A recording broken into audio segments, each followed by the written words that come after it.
everyone, welcome or welcome back to my little corner of the internet, and a very happy new year, everyone. I hope your New Year's Eve was magical and spectacular, and if not, and you were just like me at home doing nothing, then I hope that was pleasant as well. Let's start 2024 with a bang, by which I mean I'm just gonna do the Q&A that I promised to do. Yay! To be honest, I only got one actual question.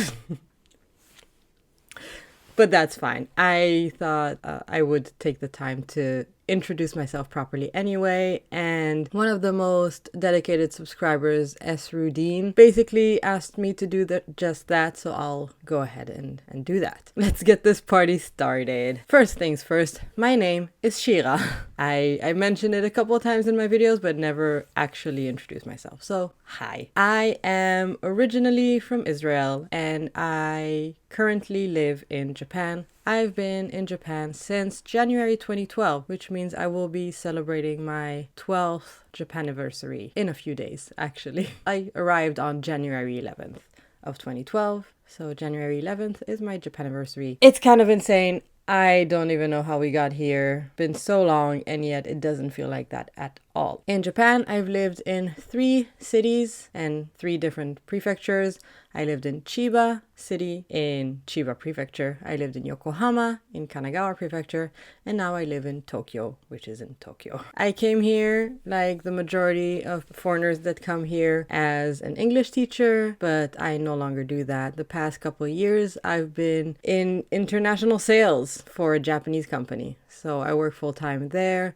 Very nice company. And yeah, in terms of hobbies, I have tons of grandma hobbies, is what I call them. My final evolution would probably just be the grandma in a rocking chair. No cats though. I'm deathly allergic to cats, so that's a no. Cannot be a cat lady. Cats are cute. Dogs are better. Anyway, I love crochet, as you can tell by my beautiful sofa cover here. And I also enjoy painting, as you can see from that painting over there. Not saying I'm good or bad, it's just something that I like to do occasionally. I also picked up embroidery during COVID because I was losing my mind and I needed to stab something repeatedly. And I made a whole blanket. So that's that. And also quilting. So yeah, crochet, quilting, embroidery. You can see the theme here. Other than that, I love music, which is the reason why I came to Japan in the first place. I just wanted to be closer to the bands I love and see them live. And then, you know, as the times passed, my music taste hasn't exactly changed, but kind of went into a multiverse. So I kind of reverted back to more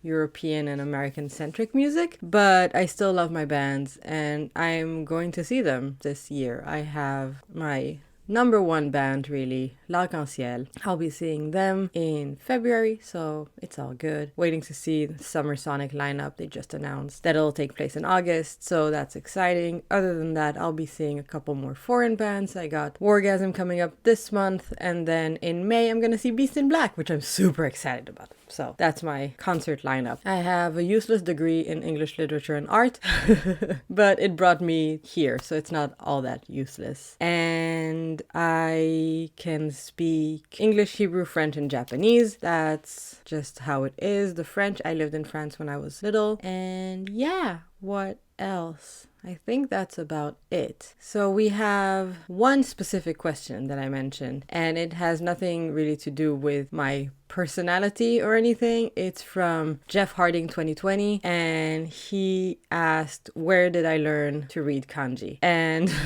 my answer to that would be, I am still learning to read kanji. I'm pretty terrible at it, but I have a few methods, I guess, or ways. One, I took lessons earlier in my stay in Japan. I was aiming to pass the JLPT, the Japanese Language Proficiency Test. That test has 5 levels, 5 being the easiest, 1 being the hardest. I currently have level 2, which took me 3 tries to get, but I did 5, 3, and 2. So it was like 5, 3, 2, 2, 2.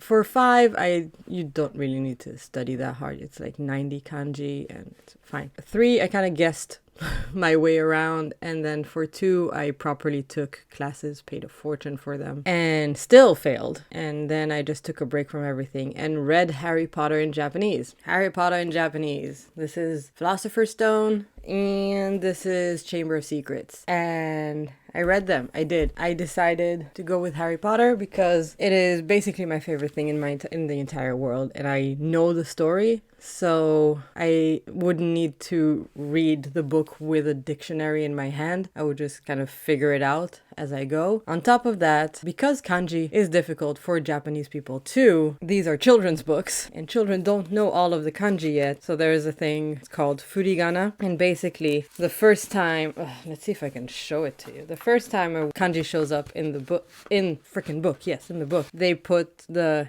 hiragana reading right next to it. Oh, you can see it right here, right?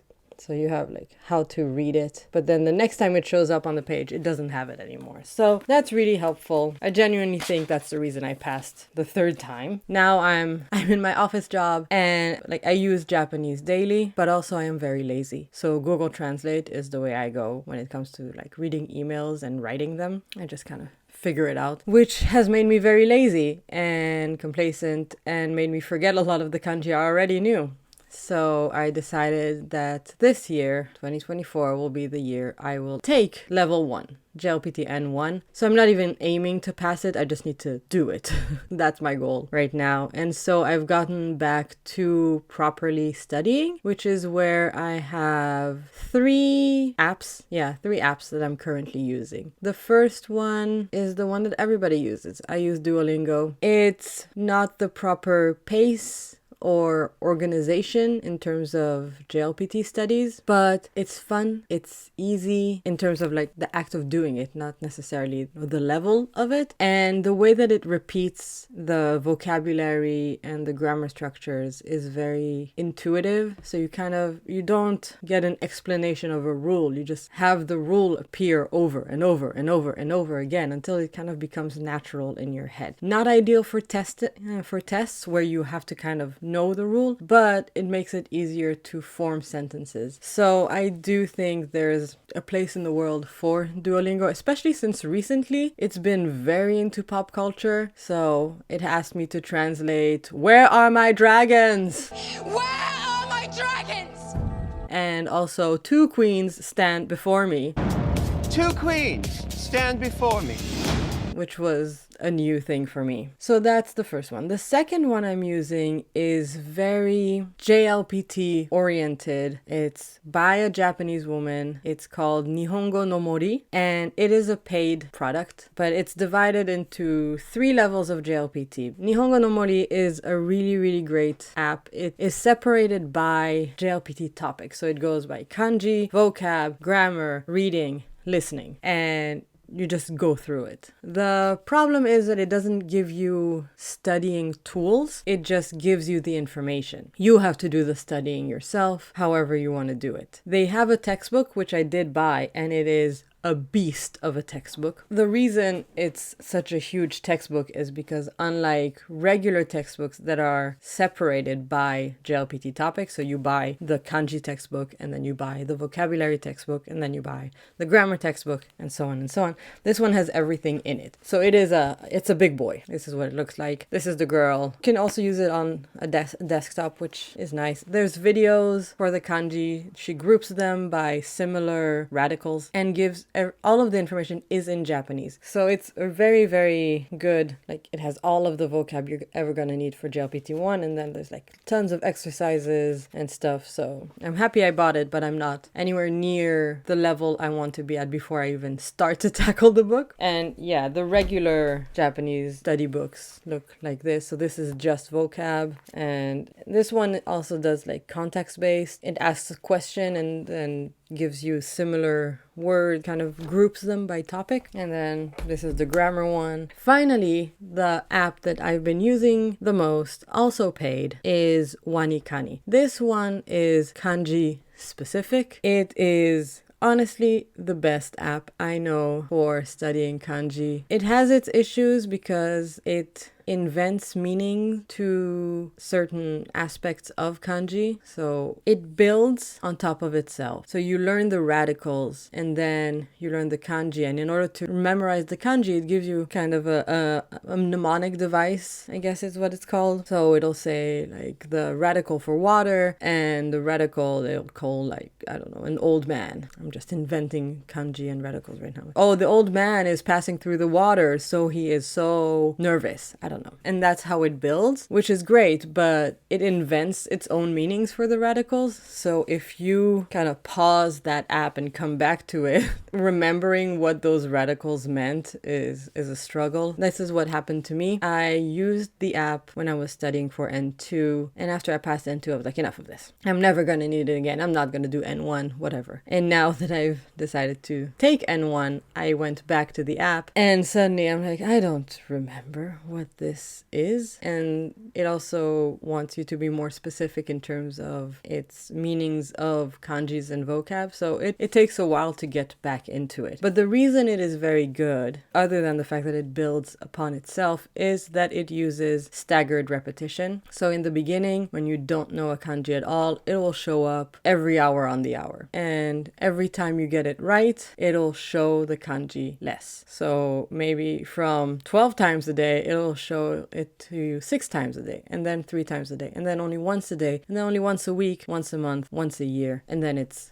burnt. It doesn't show it to you anymore. So it takes a long time, and if you don't practice every day, it'll build up, which is how when I went back to it, I had 750 reviews to do, and that hurt. And I'm still tackling that before I start new lessons, which I have 300 and something new lessons to do. You can actually pause it if you're going like on vacation and you're like, I don't want to study during my vacation. You can pause so that it doesn't build up while you're vacationing. But overall, that's what it does. And yeah, that's the way I've been studying. But yeah, other than that, there weren't really any other questions, and that's fine. If you have any more questions, feel free to ask, and maybe we'll do another one of these when we get to 1,000. In the meantime, do you like this background? I'm not sure about it. It's kind of neither here nor there. I got it in a box thing. I like it, but it's not purple, so it kind of bothers me. Yeah, that's gonna be it, I guess. Thank you again for 500 subscribers. We're actually nearing 600 now, which is extremely exciting. I'll do my best to keep mixing your requests for reactions with appealing. A lot of the times it's not necessarily the big YouTube fandoms, but you know, I want it to be more of a back and forth and not necessarily just me receiving. So I hope that's okay with you guys. If not, I'm sorry.